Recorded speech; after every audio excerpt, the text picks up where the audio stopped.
Asansol Durgapur police commissionerate की तरफ से आज एक प्रेस वार्ता का आयोजन किया गया। आपको बता दें कि पिछले 24 जनवरी को आसनसोल के नॉर्थ हिल व्यू इलाके में फर्नीचर व्यापारी सुबीर बसु के घर पर हथियारबंद अपराधियों ने हमला किया था।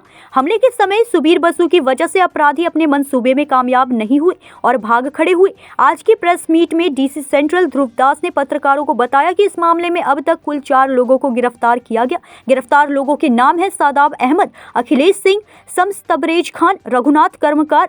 उन्होंने बताया कि सादाब अहमद फर्नीचर बनाता था, जिससे सुबीर बसु से उनकी पहचान हुई थी। सादाब अहमद ने बाकी 3 लोगों को यह जानकारी दी कि 24 जनवरी को सुबीर बसु के घर पर बड़ी राशि आएगी। इसके बाद यह अपराधी वहां पर लूट के उद्देश्य से इकट्ठा हुए, लेकिन सुबीर बसु और उनके कर्मचारियों द्वारा विरोध किए जाने की वजह से वह लोग भाग खड़े हुए। उन्होंने कहा कि इस मामले में एक 4 चक्का वाहन, एक 9 mm पिस्टल, 6 राउंड कारतूस, एक मोटरसाइकिल और मोबाइल फोन बरामद हुआ है। उन्होंने कहा कि इस मामले में बाकी अपराधियों की तलाश जारी है। आज उनको कोर्ट में पेश किया जाएगा और आगे की पूछताछ के लिए उनकी रिमांड के लिए कोर्ट से अनुरोध की जाएगी। गत परशु 24 तारीख सकाल 10টার সময় নর্থ হিল ভিউ পার্কে একটা ঘটনা ঘটেছিল। আমাদের ক্যালকাটা ফার্নিচার যে দোকানের মালিক আছেন সুবীর বাসু, ওনার বাড়িতে সকাল 10টা নাগাদ দুজন সশস্ত্র দুষ্কৃতী ঢুকে ওরা ডাকাতির চেষ্টা করে। তো আমাদের ওই বাড়ির যে ওনার সুবীর বাসু উনি এবং ওনার কেয়ারটেকার, ওনাদের রেজিস্ট্যান্সের জন্য ওরা ডাকাতি করতে পারে না, ওরা পালিয়ে যায়। তো আমরা ঘটনার খবর পেয়ে আমরা ওখানে যাই, আমরা তদন্ত শুরু করি, স্পেসিফিক কেস স্টার্ট হয় এবং তারপরে পরই আমরা ওই এরিয়াতে এই দুজন ছাড়াও আরও বেশ কিছু ক্রিমিনালের মুভমেন্ট আমরা পাই। তো এর তদন্ত এখনও পর্যন্ত আমরা 4 জনকে অ্যারেস্ট করতে পেরেছি। সাদাব আহমেদ এলাইস রাজু, যার 42 বছর বয়স এবং বাড়ি Ismail More, Hirapur PSA. Akhilesh Singh 48 years age এবং এর বাড়ি Ramnara Dangal, Asansol north PS. Shams Tabrez Khan 44 years, এর বাড়ি Rahmatnagar, Hirapur. Raghunath Karmakar 40 years of Shalban, Mallikpara, Asansol south. এই 4 জনকে আমরা অ্যারেস্ট করেছি।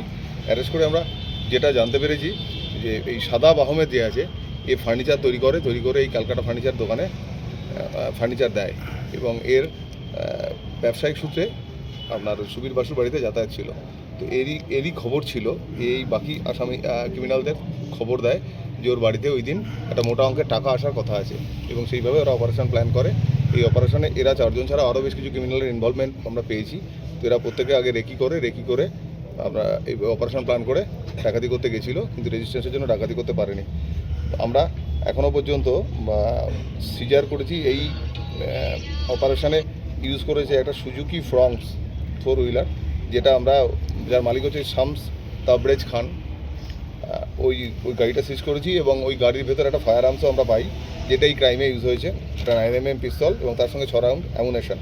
এছাড়া একটা হোন্ডা শাইন ব্ল্যাক কালারের উইদাউট নাম্বার প্লেটের মোটরসাইকেল ইউজ হয়েছিল, সেটাকেও আমরা সিজ করেছি। 4টে মোবাইল হ্যান্ডসেট এখনও পর্যন্ত আমরা সিজ করতে পেরেছি। তো বাকি ক্রিমিনাল যারা আছে তাদের ডিটেলস কালেক্ট করে তাদের ধরার চেষ্টা আমরা করছি। আদালতে পেশ করবেন? আমরা আজকে আদালতে পেশ করছি এবং আমরা রিমান্ড পেয়ার সাবমিট করছি। রিমান্ডে নিয়ে বাকি ইনভেস্টিগেশন কন্টিনিউ করা হবে। দেখুন, থাকতে পারে, আমাদের তদন্ত চলছে। আমরা বেশ কিছু ক্রিমিনালের ইনভলভমেন্ট পেয়েছি, তাদের ব্যাপারে এখনই আমরা কিছু বলছি না। আমরা আগের কোনো ক্রিমিনাল ব্যাকগ্রাউন্ড আমরা এখনও পর্যন্ত অখিলেশ সিং, যাকে আমরা আসানসোল নর্থ ইস্ট এরিয়া থেকে অ্যারেস্ট করেছি, তার এগেনস্টে ব্যাংক ডাকাতির পুরনো কেস আছে এবং সে দীর্ঘদিন জেলেও ছিল। এছাড়া রঘুনাথ কর্মকার, এর এগেনস্টেও ব্যাংক ডাকাতি, মার্ডার, এই সমস্ত অভিযোগ আছে এবং অ্যারেস্ট হয়েছিল প্রিভিয়াসলি। তবরেজ খানের এখনও পর্যন্ত আমরা কিছু রেফারেন্স পাইনি, আমরা চলছে, রেকর্ড কালেক্ট করা চলছে।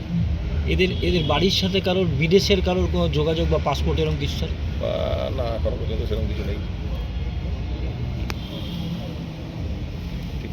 आसनसोल से सत्यनारायण सिंह की रिपोर्ट।